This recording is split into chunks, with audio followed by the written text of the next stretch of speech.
The Avenger. The road to crime ends in a trap that justice sets. Crime does not pay.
The Avenger, sworn enemy of evil, is actually Jim Brandon, a famous biochemist.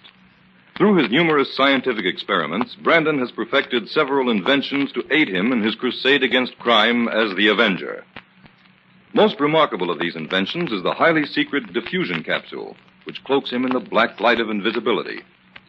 Brandon's assistant, the beautiful Fern Collier, is the only one who shares his secrets and knows that he is the man the underworld fears as the Avenger. And now, the Avenger and the Diploma of Death.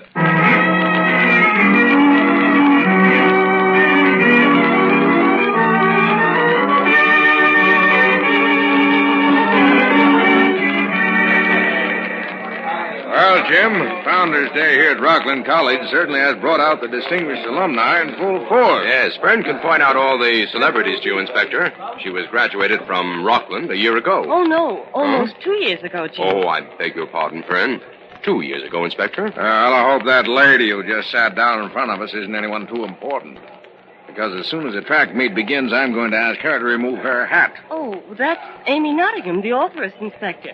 And you'd better be polite to her, or she'll make you the villain in her next book. Oh, look, that gray-haired man in the front row is a famous brain surgeon. And the two men with him are politicians. You see, I know a few famous people, too. I guess everybody enjoys a good track meet. Jim, I thought Professor Craig was supposed to join us. Well, he said he would, but he's probably become involved in some fascinating experiment in the chemistry lab. Hey, isn't it time for this thing to start? Yes, but I think they're waiting for Dean Clapper. He hasn't arrived yet. Oh, Fern, what's the first event on the program? Well, let me see. Oh, yes, here it is. Hmm? It's the 60-yard high hurdle race. Harold Harkness should be a cinch to win that. Harkness? It seems to me I read something about him in the papers recently. Oh, that's right, Inspector. Harkness won the National Chemistry Prize a few weeks ago. And, by the way, his picture appeared right next to yours when you solved the Austin case. Oh, yeah, that's where I saw it, all right. Oh, look, Jim. I don't think they're going to wait for the dean. They're lining up the fellows for the hurdle race. Oh, good. Harkness is number 5, Inspector. Right. Keep your eye on him. There they go. Hey, Jim. Hey, what's the matter with Harkness? I don't know. Why, he didn't even clear that first hurdle. Harkness has collapsed, Jim. Come on, Inspector. There's something wrong down there. This way. All right. Come on, down these side stairs. They lead to the field. All right, excuse us. Stand back, please. Come through here. Right. Hey, they're bringing the stretcher on the field. Tell them to hold it a minute, Inspector. Hey, wait a minute. Don't touch him. Police. All right, step aside. Please let us through here. See what you think, Jim. Looks to me like his neck may be broken. No. It's even worse than that, Inspector. He's been shot in the back of the head. Harkness is dead.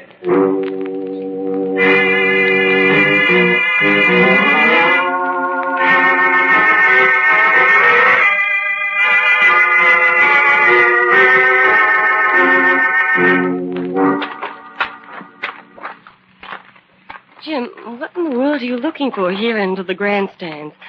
Do you think the murderer may be hiding in here? It's possible, Fern. But I think it's more likely that he changed his clothes in here and has already made his getaway. Jim, it was the starter who shot Harkness, wasn't it? Yes, only one shot was fired.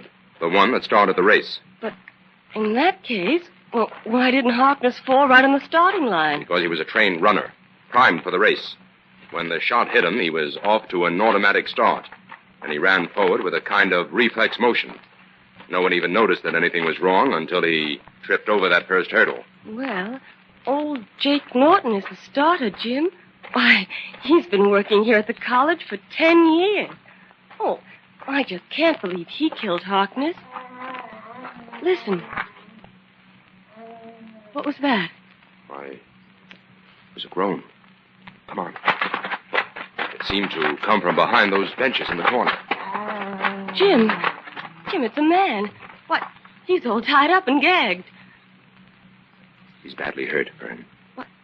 Why, Jim, that's old Jake Norton, the starter. He was slugged from behind. Here, help me untie him, Fern. All right. Jim, Jake always wore a jockey cap and a yellow sweater when he was on the job. Yes. Someone must have stolen those clothes and impersonated Norton out there on the field. His gun's not here either. Shall I get the inspector, Jim? Yes, but call an ambulance first. Norton's in bad shape. I doubt if we'll pull through this.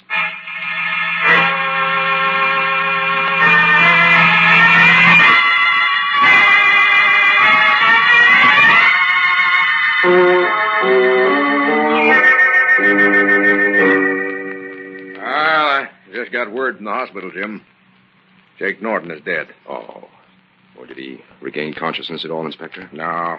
Whoever hit him meant to kill him, Jim. Well, that means we'll have to start from scratch on these murders, Inspector. Yes. Looks like we're up against two well-planned, premeditated killings, Jim. Where do you think we should start? Well, we'll have to question every single person who wasn't present at the track meet. Absent students, teachers, and guests will have to explain their whereabouts between 2 o'clock and 2:45 this afternoon. Huh? That's a big job. Let's go to work on it.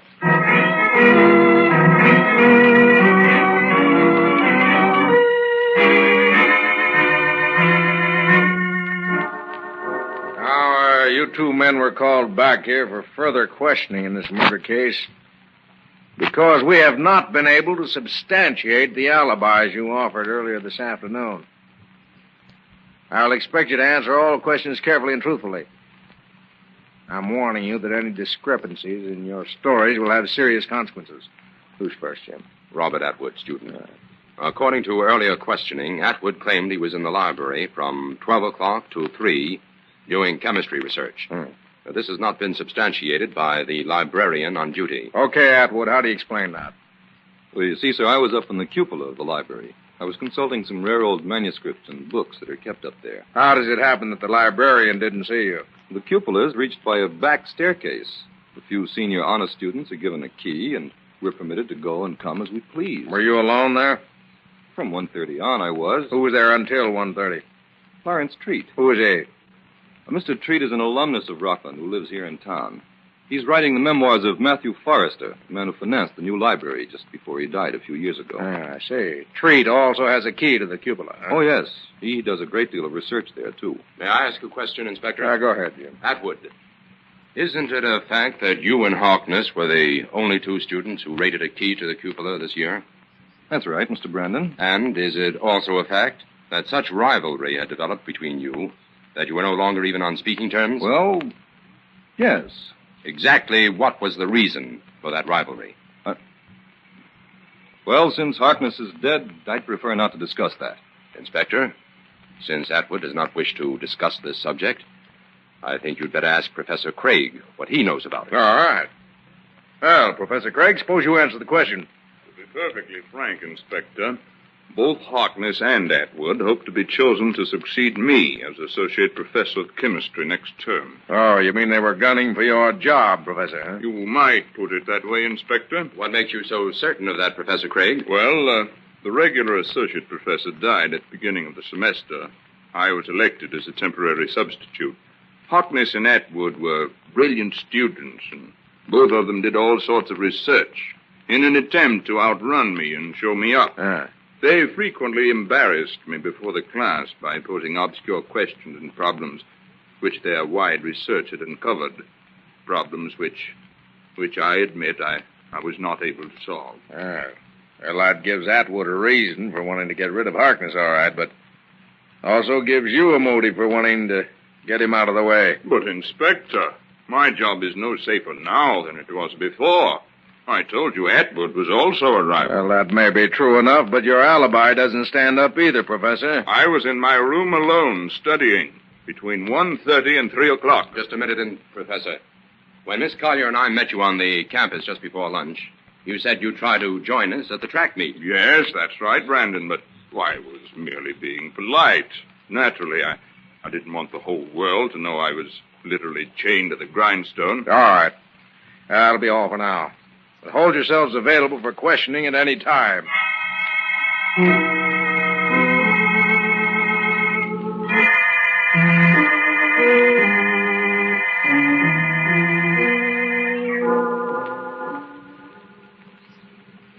Well, thank you, Mr. Treat. Your story checks with what Atwood told us. Just for the records, however, would you mind telling me what you did after leaving the library at 1:30? I came straight home, Mr. Brandon. I went to my study to revise the notes I'd taken at the library. I'm afraid you'll have to take my word for that. I live alone here. I see. Oh, pardon me, Mr. Treat, but is that your college ring you're wearing on your little finger? Oh, yes, why? Oh, I was admiring it, that's all. Well, thank you very much, Mr. Treat.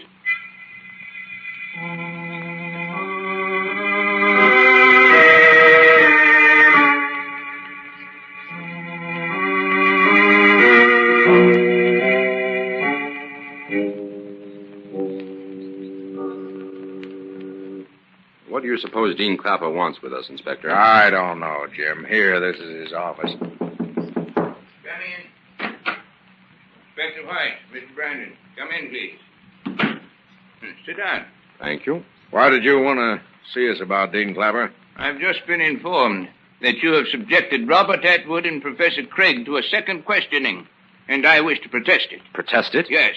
You will not find the murder of Harkness and Norton here at Rockland College, gentlemen. There are no murderers here. Rockland is almost 100 years old. The breath of scandal has never touched it. I refuse to allow you to drag my students and faculty through the mud in an attempt to locate some fanatical criminal. Just a moment, Dean Clapper. This is a police matter, and it's not within the realm of your authority to dictate who shall be questioned. 2 men were murdered here in cold blood this afternoon, and we intend to find out who murdered them. Surely a respectable honor student and an esteemed faculty member should be above suspicion in a violent criminal case of this kind. No one here at Rockland or anywhere else is above suspicion, Dean Clapper. In fact, I have a few questions for you to answer. What did you say? The inspector would like to know where you were between 2 o'clock and 2:45 this afternoon, Dean Clapper. Well, of all the impertinence... I'm afraid you'll have to answer. Yes, you weren't at the track meet, I know that. I was at home in my study, preparing an address I'm to deliver tomorrow. Who knows you were in the study at that time? No one except myself. My wife and daughter had gone to the athletic field. When did you first hear about the death of Harkness? My daughter came running home to inform me. What time was that? Oh, I don't know. And I refuse to subject myself to this foolish inquisition another moment. Then you'd better get yourself a lawyer, Dean Clapper, because we intend to get to the bottom of these murders.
now, back to the Avenger and the Diploma of Death.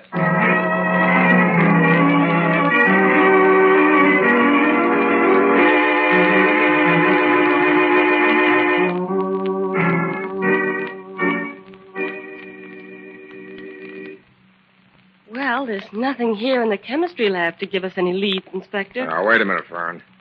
Look at this piece of paper I found in the back of Atwood's notebook. What do you suppose those letters stand for, Inspector? Hanged if I know. Capitals O-E-L, and right underneath them, capitals W-X-V. Probably two sets of initials. Oh, and look, on the other side of the paper, Inspector, Roaring Gorge is printed out. Roaring Gorge? Where's that? Why, that's where the fraternity initiations take place. We'd better show this to Jim. Okay. Well, we're supposed to meet him in front of Science Hall at 7:15. We'll just have time to make it.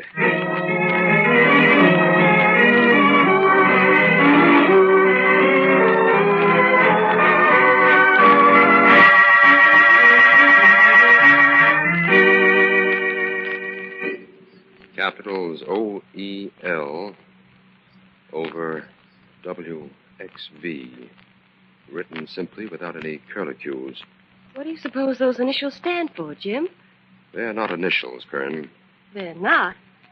What are they, then? Look, if you turn this paper upside down, there, what do those letters become?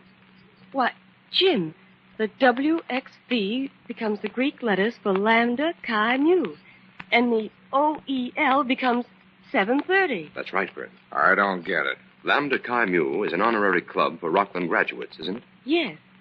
And I heard today that both Harkness and Atwood were pledged to it. Where's Roaring Gorge, Fern? Well, it's about a 20-minute drive from here. Although we could make it through the woods on foot in about 10 minutes. Let's take the car, Jim. All right, but we'll have to hurry.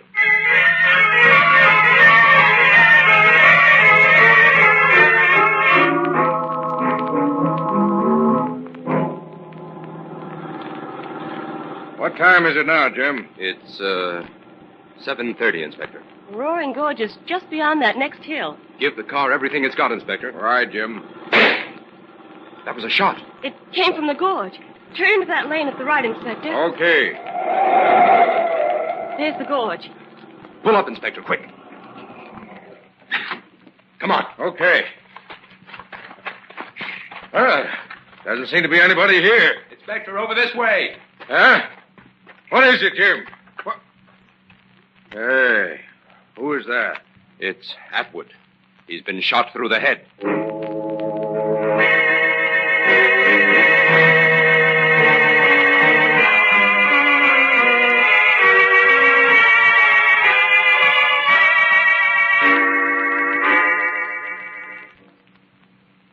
Professor Craig must be guilty, Jim. Why, he was the only one who had a motive for killing both Harkness and Atwood. Whoever sent that note to Atwood killed him, Fern. But I'm not quite ready to believe it was Craig. Oh, Jim, why, it must have been. Well, everyone at the club disclaims all knowledge of the note. Really, Jim, I can't understand you. A motive is always the first thing you look for in a murder case. And, well, here you have a perfect motive, and you're not willing to accept it. Well, Jim, we can all go home now. The Rockland murders are solved. Oh, that's wonderful, Inspector. Who did it? Professor Craig.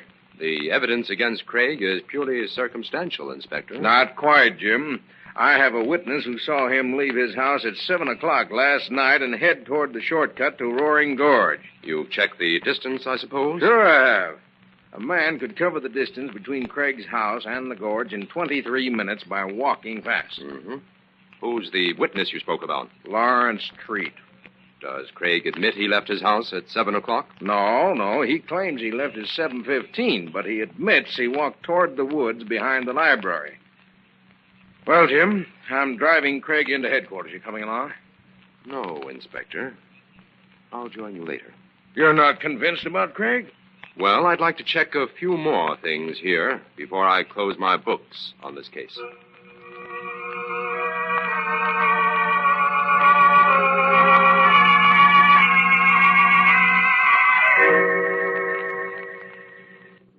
Now, let me get these facts straight, Mr. Treat.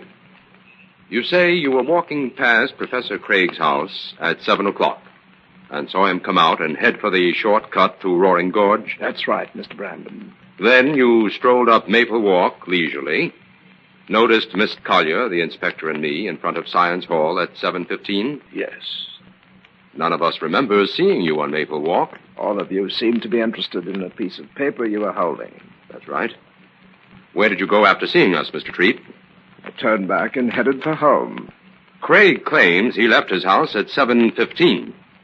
But since you were opposite Science Hall at that time, you must have passed Craig's house 10 or 15 minutes before that. You see, the whole question of Craig's innocence or guilt hinges on that time element. I understand. If Craig didn't leave his house until 7:15, he couldn't possibly have arrived at Roaring Gorge at 7:30 when you heard the shot. That's right. But the time schedule of your walk is conclusive evidence that you saw Craig leave his house at 7. Well, you say Craig admits to that little incident about sending his dog back into the house as he was leaving. Well, that proves I saw him, doesn't it? Yes. Otherwise, I'd be inclined to believe you saw someone else come out of his house at 7 o'clock. I'm sure it was Professor Craig, Mr. Brandon. Well, the inspector said the case was solved. And after this little talk with you, Mr. Treat, I'm inclined to agree with him.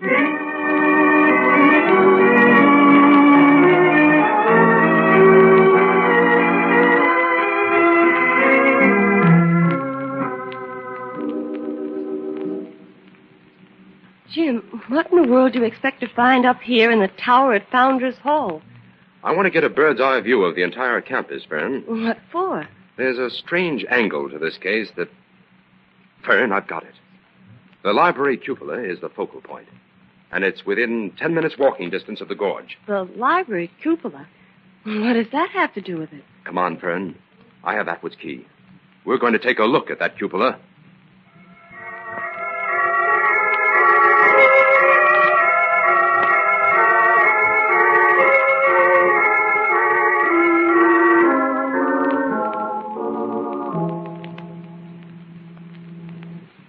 Well, Jim, the first part of your theory was right. A man could stand right here in this cupola and, with the aid of binoculars, command a view of both Craig's house and the front of Science Hall. And he'd be within 10 minutes walking distance of Roaring Gorge. That's right. Oh, Jim. Yes? Look, Mr. Treat and Dean Clapper are in a huddle down there at the side door. Do you suppose they're coming up here? Fern, we've got 1 minute to muff this case or solve it. Here, take these old chemistry books Harkness and Atwood used.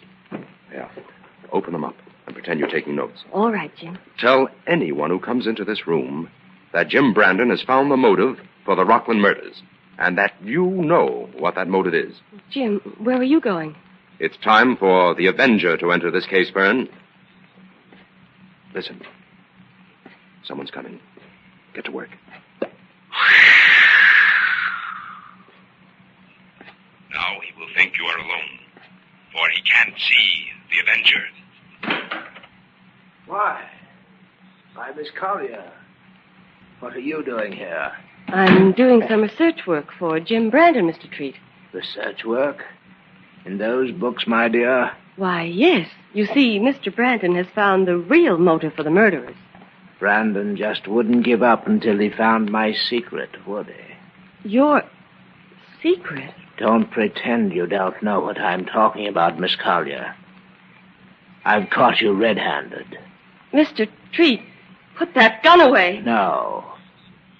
I intend to silence you and Brandon with this same gun that silenced Harkness and Atwood. Where is Brandon?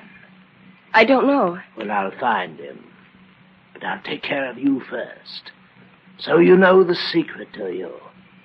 Well, Harkness and Atwood almost worked out the puzzle of the Forrester formula in that book, too. But they didn't live to profit by it. And neither will you, Lawrence Treat. The Avenger is here to take care of that. The Avenger? Where is he? My hand. Oh. Now I have the gun, Mr. Treat. Good work, young lady. Your aim was perfect. That heavy book hit him right on the wrist. Put your hands up and keep them up, Mr. Treat. No. I chose to play a dangerous game, and I'll play it to the end. Lawrence Treat was not afraid to kill, and he is not afraid to die. Now, Treat, don't jump! Oh, Jim. Gather up those books, Vern, and take them to the car. I'll meet you there.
Well, Jim, now that you've figured out the formula, what does it mean? It's the famous Forrester formula for dyes, Vern.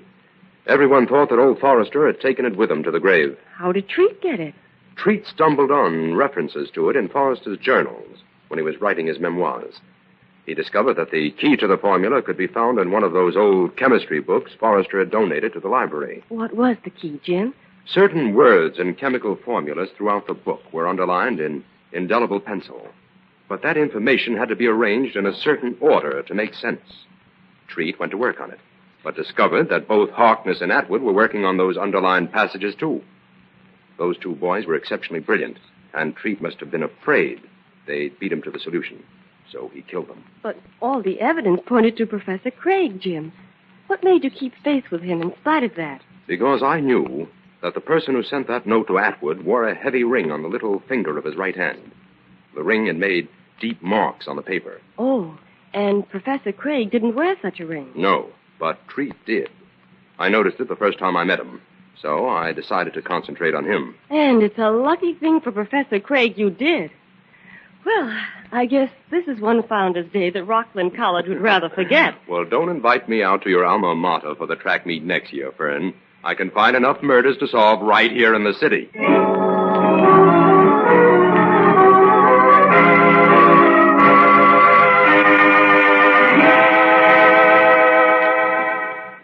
All characters, names, places, and plots used in the Avenger program are fictitious. Any similarity to persons living or dead is purely coincidental.